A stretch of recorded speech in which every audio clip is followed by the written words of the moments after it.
Iya, shalom suami istri, Bapak Ibu yang dikasihi Tuhan, yang sekarang sedang mengadakan honeymoon yang kedua.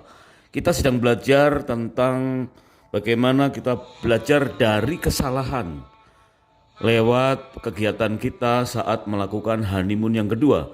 Saat ini kita sudah memasuki episode yang ke-16. Kita masih ada di dalam kitab Kejadian dan kita memasuki perikop yang keempat. Jadi episode yang ke-16 ini adalah kitab Kejadian perikop yang keempat dengan pokok pembahasan tentang mandat sebagai kepala dan penolong. Ya, kita akan memulai. Di mana pada perikop yang lalu kita sudah diajarkan tentang pernikahan adalah satu kesatuan dari dua pribadi yang utuh. Mereka bukan lagi dua, melainkan satu. Namun masing-masing dari suami dan istri itu masing-masing sebagai makhluk rohani yang berjiwa dalam tubuh yang bersifat sementara. Jadi roh, jiwa, dan tubuh itu temperamen karakternya, sifatnya berbeda-beda. Sebab itu Tuhan menyatukannya melalui satu pernikahan sehingga keduanya bukan lagi dua melainkan menjadi satu. Kemudian contohnya dalam pernikahan Adam dan Hawa, yaitu pola atau patron pernikahan yang pertama, Tuhan memberkati mereka Adam dan Hawa di dalam Kejadian pasal yang pertama ayat yang ke-28. Berkat pernikahan di dalam Kejadian pasal 1 ayat yang ke-28, firman Tuhan berkata, Allah memberkati mereka dan berfirman kepada mereka, beranak cuculah dan bertambah banyaklah, penuhilah dan taklukkanlah bumi, berkuasalah atas ikan-ikan di laut, burung-burung di udara, dan atas segala binatang yang melata di bumi. Suami istri, Bapak Ibu yang sedang mengadakan honeymoon yang kedua, itulah isi dari berkat ya sekaligus perintah, yaitu hadiah sekaligus perintah. Tuhan memberikan berkat, yaitu hubungan suami istri yang harmonis, yang indah dalam persetubuhan, yang sangat indah, dan sekaligus ada perintah, yaitu beranak cuculah, itu yang pertama. Kedua, bertambah banyaklah, dan yang ketiga adalah penuhilah bumi.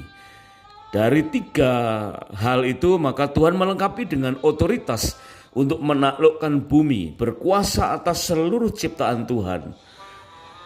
Nah, dari tugas hadiah dan perintah itu, Tuhan melengkapi kehidupan Adam dan Hawa dalam sebuah pernikahan dengan mandat sebagai kepala dan penolong.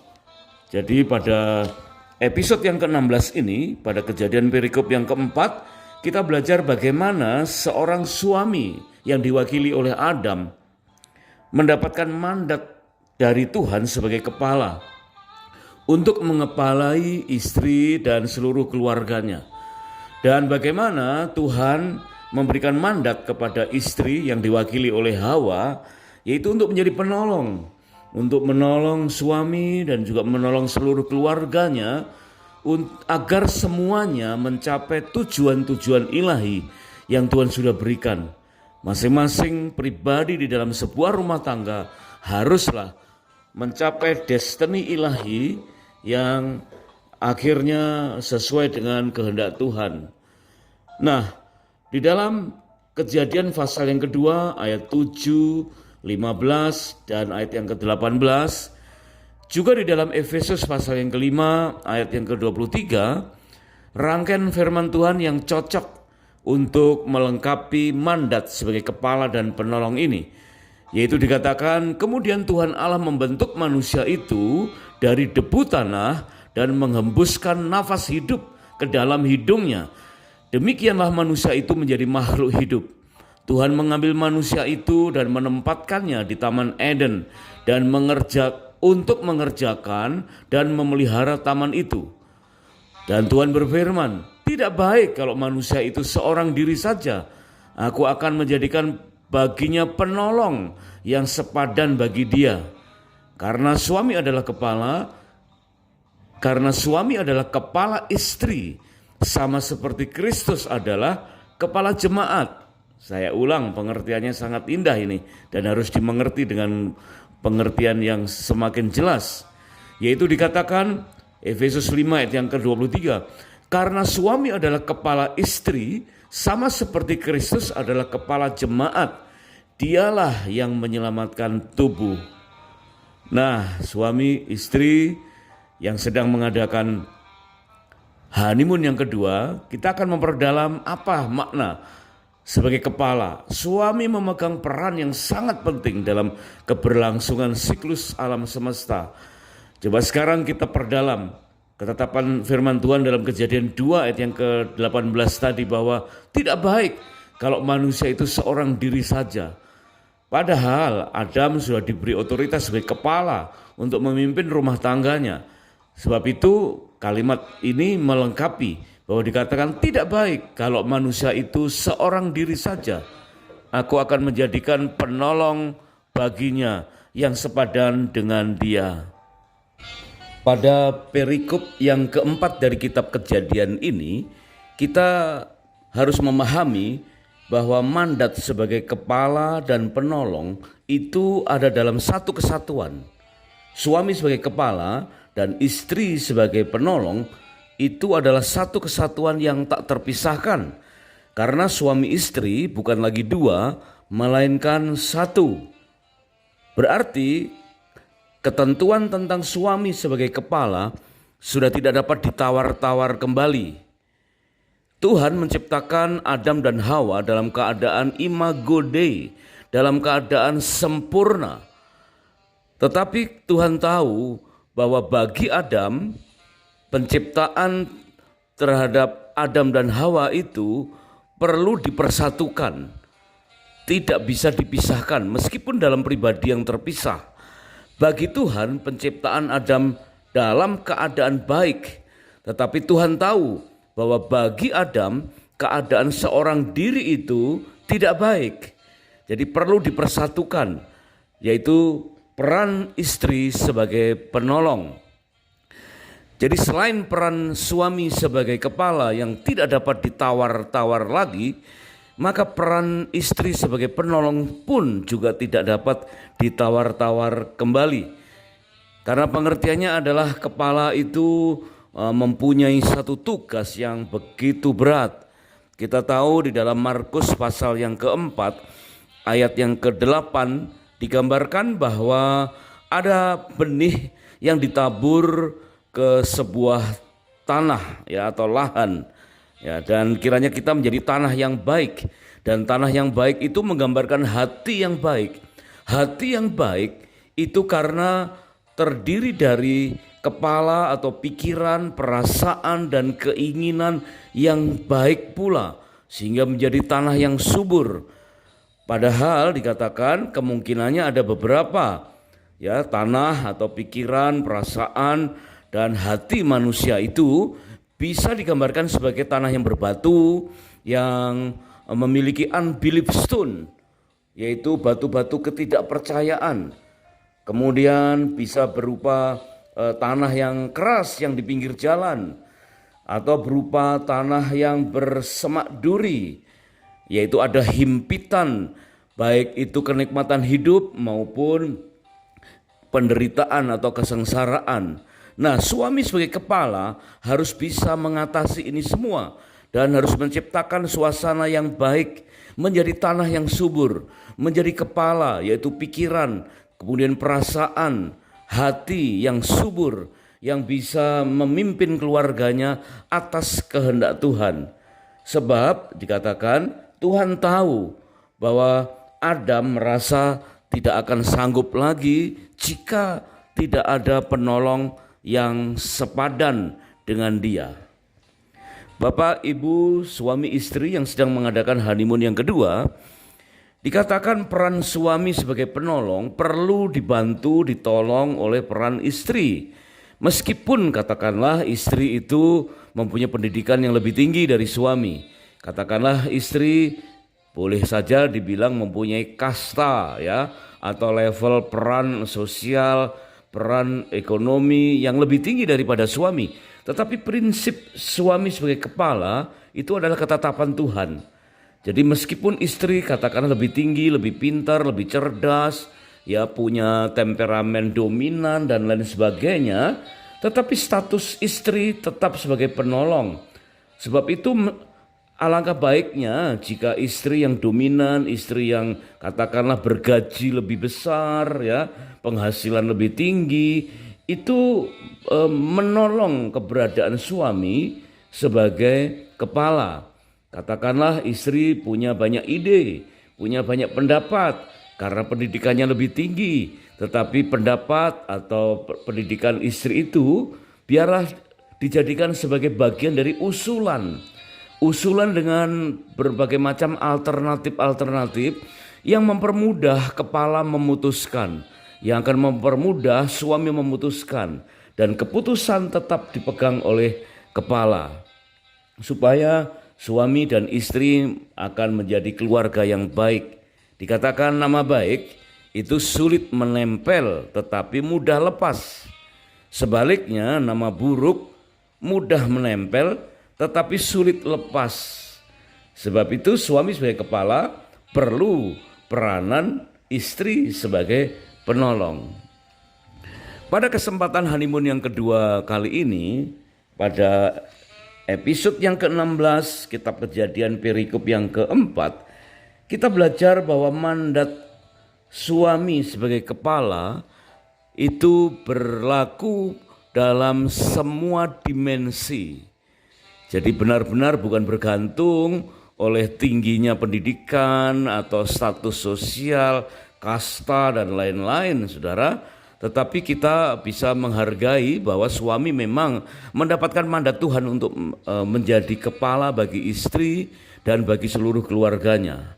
Nah, suami sebagai kepala di dalam bidang spiritual, maka suami bertindak sebagai imam yang harus menjadi pemimpin secara rohani atau memimpin di bidang kerohanian bagi istri dan keluarganya.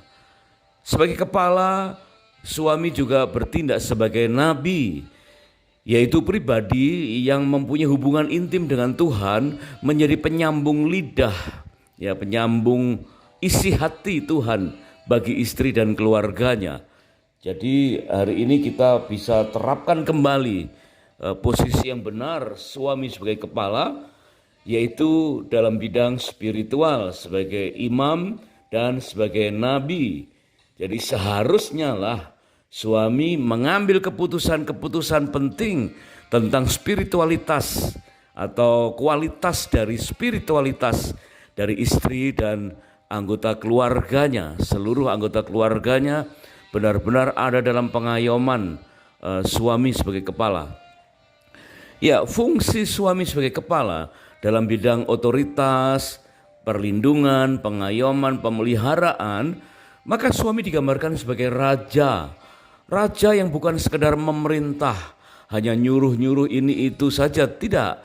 Tetapi raja yang mengayomi rakyatnya, raja yang menjamin keamanan, keselamatan seluruh anggota kerajaannya. Dan kerajaan terkecil yaitu rumah tangga atau keluarga inti dipimpin oleh suami sebagai kepala, sebagai raja yang bijaksana, raja yang mengadopsi hikmat dari raja segala raja, yaitu Tuhan Yesus sendiri. Bapak Ibu, suami istri yang sedang mengadakan honeymoon yang kedua, dikatakan peran suami sebagai kepala ini sangat kompleks. Jadi selain sebagai raja, sebagai imam, ya sebagai nabi, ya berarti juga sebagai pengambil keputusan, ya. Jadi semua hal harus ditentukan, akhir penentuan itu ada di tangan suami. Meskipun mungkin usulannya atau ya ide-idenya bisa dari anak-anak, bisa dari istri, ya dari keadaan, melihat situasi, tapi suami harus ambil keputusan, dan istri menolong supaya suami mudah untuk mengambil keputusan. Istri memfasilitasi semua hal yang diperlukan agar suami mudah untuk mengambil keputusan dari hari ke sehari. Kita tahu bahwa kehidupan pribadi kita dalam 24 jam rata-rata, ini menurut pandangan beberapa orang yang ahli dikatakan setiap orang harus mengambil keputusan rata-rata 250 kali keputusan sepanjang 24 jam atau sehari ya. Mulai dari keputusan yang ringan, yang biasa, yang sudah menjadi kebiasaan, bangun tidur, ngapain, pilihannya ada beberapa ya. Itu keputusan-keputusan yang sederhana yang akhirnya menjadi otomatis. Sampai ke keputusan-keputusan yang membawa kepada untung, rugi, ataupun hidup dan mati. Nah, setiap hari kita dihadapkan untuk mengambil keputusan-keputusan yang banyak. Nah, itu akan bisa terjadi dengan sempurna apabila istri punya peranan menolong, menyodorkan alternatif, ide-ide, pandangan ya. Jadi meskipun suami mempunyai jangkauan berpikir jauh tapi sempit, kurang memahami atau kurang bisa peka dengan resiko-resikonya. Sementara istri mempunyai cara pandang atau jangkauan berpikirnya itu dekat tetapi lebar. Yang dipikirkan yang saat ini atau besok ya. Tetapi lebar, artinya lebar itu adalah banyak aspek yang dipikirkan, yang dirasakan oleh perasaan istri. Nah, alangkah baiknya kalau apa yang dirasakan atau yang dipikirkan istri ini disodorkan kepada suami untuk menjadi bagian dari pertimbangan-pertimbangan. Sehingga suami sebagai kepala sanggup untuk memutuskan segala hal dengan sempurna. Suami tidak sendiri. Suami perlu istri sebagai penolong yang sepadan. Karena istri diambil dari tulang rusuk, bukan tulang punggung. Fungsi istri sebagai penolong, bukan penanggung.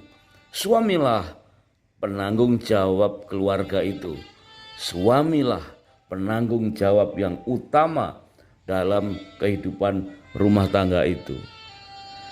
Bapak, Ibu, Saudara, suami istri yang sedang mengadakan honeymoon yang kedua, kepala dan hati kita tahu itu sangat erat hubungannya ya. Di dalam Roma pasal 10 ayat 10 dan ayat yang ke-17 dikatakan sebab dengan hati orang percaya sehingga dibenarkan dan dengan mulut orang mengaku sehingga diselamatkan. Jadi iman timbul dari pendengaran dan pendengaran oleh firman Kristus. Di dalam kepala Saudara ada panca indera dan salah satunya indera yang terpenting kita pelajari kali ini adalah pendengaran. Pendengaran ada di kepala. Dan akibat dari mendengar maka hati akan terpengaruh. Ketika kita mendengar firman Tuhan maka hati akan percaya. Itulah sumber iman ya. Iman datangnya dari pendengaran atau timbul dari pendengaran. Yaitu pendengaran akan firman Kristus. Firman yang diurapi. Sebab itu suami sebagai kepala harus sering-sering mendengar firman Kristus, firman yang diurapi agar suami bisa mengambil keputusan sesuai dengan kehendak Tuhan. Kita tahu bahwa otak manusia terdiri dari banyak bagian ya. Otak kiri, otak kanan, ada jembatan yang menghubungkannya, ada otak depan ya, frontal korteks, pusat memori dan lain-lain ya, itu semua Saudara bagian dari kepala. Dan itulah tugas suami ya, betapa rumitnya tugas suami untuk menyandang mandat sebagai kepala. Sebab itu diperlukan peran istri sebagai penolong yang sepadan.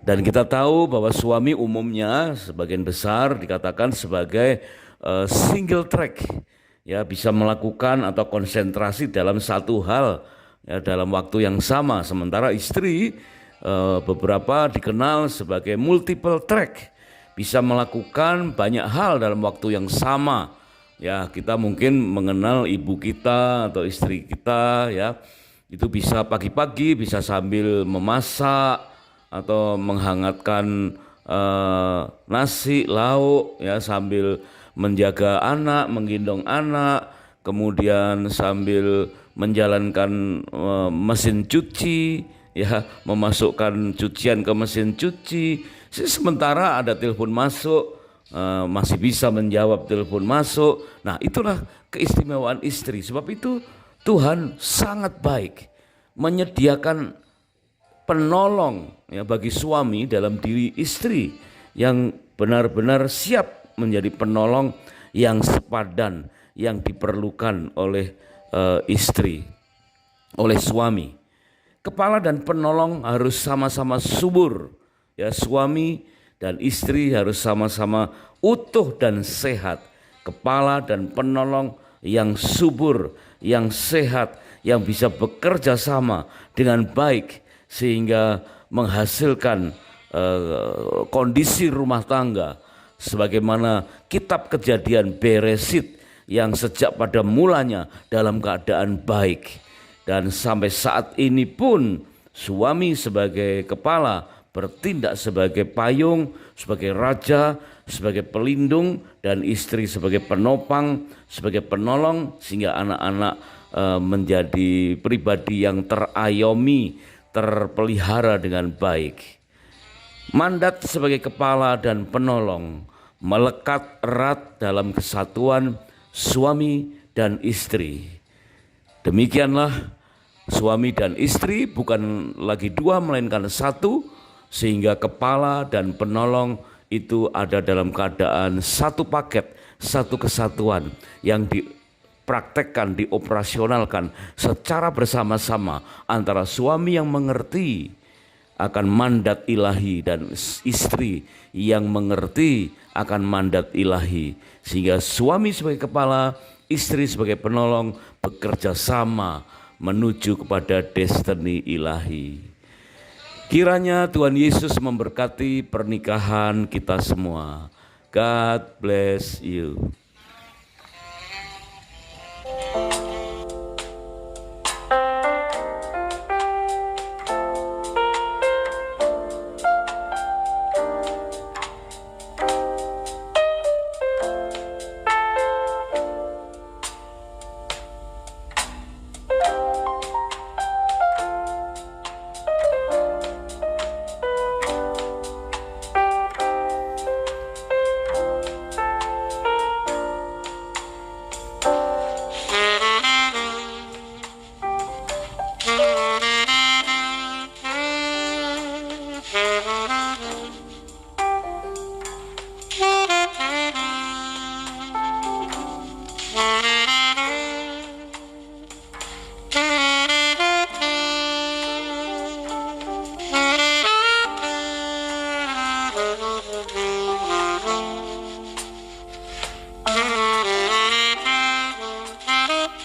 you.